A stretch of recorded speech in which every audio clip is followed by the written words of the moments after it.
pri Mesiju veliko manjša intenziteta in Messi umika nogo. Nemogoče. Še višje, kot od gležna proti kolenu ga je pohodil.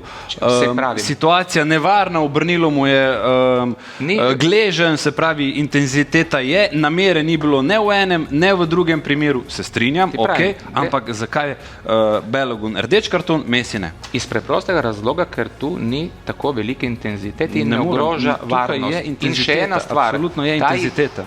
Poslušaj, ta igralec takoj ustane. Kje? Leži po tleh, ne more živeti. Ja, kako takoj ampak on ustane in igra naprej. Razumeš? Samo o temu. Zdaj, lahko je subjektivno. Glej, če tako ti bom povedal, sodniki imamo redne seminarje, ker gledamo tovrstne situacije. In vedno rečemo, da je pomembno, ali je noga iztegnjena, ali gre z vso silo. Obe nogi so iztegnjeni. Obe nogi nasprotnika sta zaviti tako, da ne veš, kaj bo počlo, ali kita v gležno, ali kita v koleno. Ti pravim, ko ustavimo sliko in gledamo to, kar zdaj mi gledamo, in tudi gledalci doma gledamo, bi vsi rekli, rdeč karton, izključitev. Vendar dinamike po eni sliki ne zaznamo, ne vemo, kakšna je intenziteta. Ampak v VAR-u ustavijo sliko in gledajo točno to. VAR gleda kompletno sliko, VAR mora biti pameten, VAR mora poslušati tudi glavnega sodnika, kaj mu ta reče, zakaj on oceni tako ali drugače.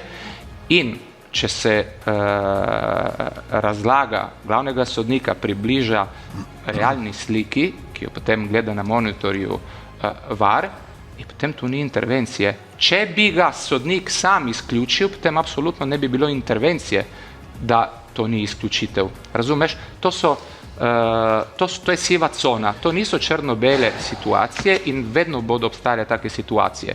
Zdaj pomembno je, da gledalci recimo in ti tudi med drugimi razumeš, zakaj se sodniki tako odločijo. In ne razumem.